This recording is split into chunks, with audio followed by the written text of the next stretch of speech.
Olá, chegamos quase no meio da leitura bíblica. Nós vamos agora dar início ao livro de Jó, e se nós seguíssemos a leitura bíblica, nós teríamos após Jó Salmos, Provérbios, Eclesiastes e Cântico dos Cânticos. O que nós vamos fazer?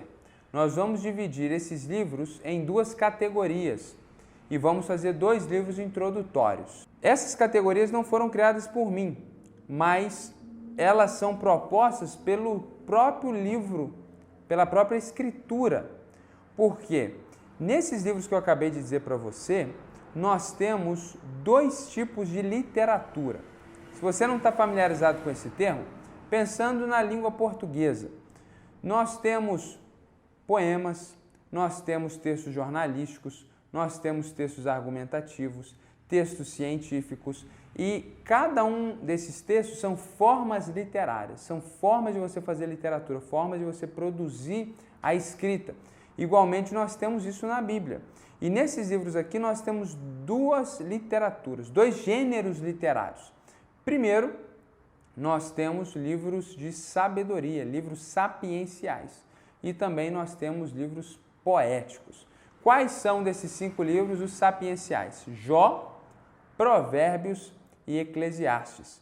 E é sobre esses livros que nós queremos falar nesse vídeo. É muito interessante percebermos que esse gênero literário, essa escrita voltada para a sabedoria, é algo que não é comum na língua portuguesa na atualidade. Nós não temos um gênero literário para escrever textos de sabedoria.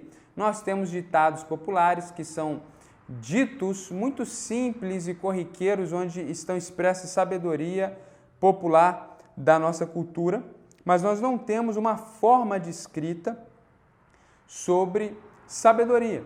E nós temos isso dentro da cultura hebraica, nós temos isso no texto bíblico. Então, Jó é uma história que ela não é simplesmente contada de uma forma narrativa, ainda que dentro do livro há momentos narrativos, mas ela é, sobretudo, contada de uma forma poética, com diálogos e construções que nós poderíamos encenar numa peça teatral, com muitas metáforas, com exagero, com hipérbole. Mas o propósito é trazer uma reflexão de sabedoria e nos ensinar que o livro de Jó, a história de Jó, é a história que todos nós passamos quando nós estamos no sofrimento. Nós temos dúvidas, nós questionamos, nós sentimos, nós refletimos. E o livro de Jó, então, vai nos propor como agir de uma forma sábia diante do sofrimento. Algumas pessoas vão propor que o livro de Jó não é um livro de sabedoria, mas é um livro de poesia. Talvez realmente pela sua composição ele seja um livro que esteja no limiar entre esses 2 gêneros literários. Mas quando nós entramos no livro de Provérbios, aí sim nós temos um livro clássico de sabedoria. O livro de Provérbios, escrito provavelmente por Salomão, que foi o grande rei de Israel no que diz respeito à prosperidade econômica e à sua sabedoria, ele não é o autor de todos aqueles provérbios, provavelmente o autor de muitos ou de alguns, mas ele é aquele que vai fazer a compilação daquela sabedoria popular dos tempos onde ele estava inserido. E essas sabedorias ou essas verdades de sabedoria vão somar nesse livro, fazendo um grande compêndio da sabedoria hebraica daquele momento, daquele contexto histórico, e preservados pelo Espírito Santo, eles vão trazer muito conhecimento e entendimento para nós. É importante você entender que a sabedoria do livro de Provérbios é uma sabedoria prática. Então, algumas coisas até que nós lemos no livro de Provérbios, alguns provérbios, nos assustam um pouco, porque parecem um pouco estranhos, sobretudo com a ótica do Novo Testamento. Mas lembre-se disso, a sabedoria que está proposta ali é uma sabedoria de vida prática, é uma forma de você viver a vida da melhor maneira. Essa é a sabedoria que está proposta naquele livro. E é importante você saber disso. O livro de Provérbios é um livro que te dá dicas de sabedoria, não é um livro de promessas. Então, lembrando do texto clássico, ensina o menino no caminho que deve andar e até quando crescer não se desviará dele. Muitas pessoas pegam esse versículo, tomam como uma promessa e de repente um filho de uma família cristã piedosa começa a viver por caminhos distantes do Senhor. E aí muitas vezes a gente está julgando, as pessoas começam a questionar se de fato foi instruído no caminho do Senhor, será que a promessa de Deus falhou? Mas esse é o ponto. É um livro de sabedoria, é uma proposta de sabedoria. Ali há uma verdade, que se você ensinar o seu filho no caminho que deve andar, ele não vai se desviar dele. Essa é uma forma de você viver a vida, é uma forma de você educar os seus filhos.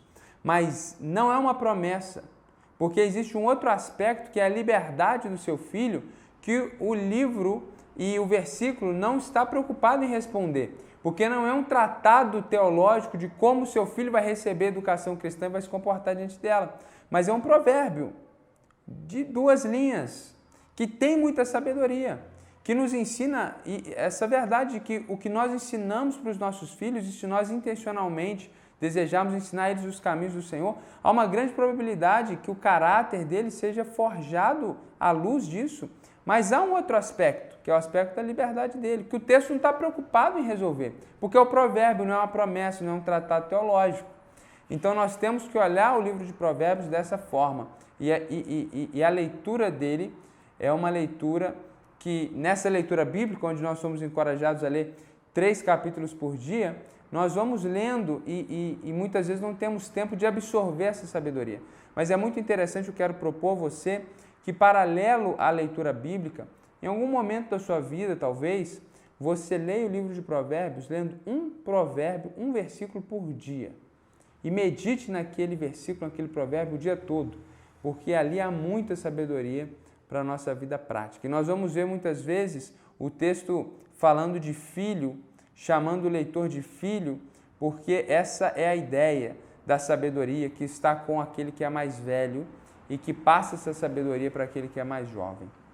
E o terceiro livro de sabedoria da Escritura é o livro de Eclesiastes, também de autoria de Salomão, que vai escrever sobretudo sobre a vaidade da vida. E essa vaidade da vida não tem a ver com esse conceito moderno de vaidade, que seria esse apego à beleza e ao aspecto físico, mas a vaidade no original hebraico tem a ver com a efemeridade da vida.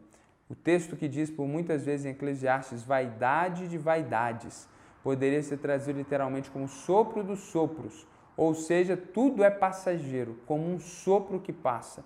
E diante da eternidade, realmente tudo é muito rápido. Então, Salomão, ao final da sua vida, depois de se tornar um grande rei e ter tido tudo o que seus olhos desejaram, ele agora escreve um livro para mostrar que o mais importante da vida não é o poder, não é o sucesso, não são as grandes conquistas, nem mesmo a riqueza, nem mesmo os prazeres dessa vida, mas há alguns aspectos na existência que são melhores, que são maiores e que são superiores. E ele escreve esse livro para nos auxiliar nessa compreensão e nesse entendimento. O livro de Eclesiastes tem algumas partes um pouco difíceis de compreensão, por isso que nós teremos uma live para discutir sobre esses livros e a gente estará ali pronto para auxiliar você nas suas questões. Boa leitura dos livros de sabedoria. Nós vamos disponibilizar, assim que você terminar o livro de Provérbios também, um outro vídeo falando sobre Salmos e Cântico dos Cânticos. E aí, você, após ler Salmos, se quiser voltar nesse vídeo para poder ter uma lembrança do livro de Provérbios e Eclesiastes, você pode fazer. Deus abençoe sua vida.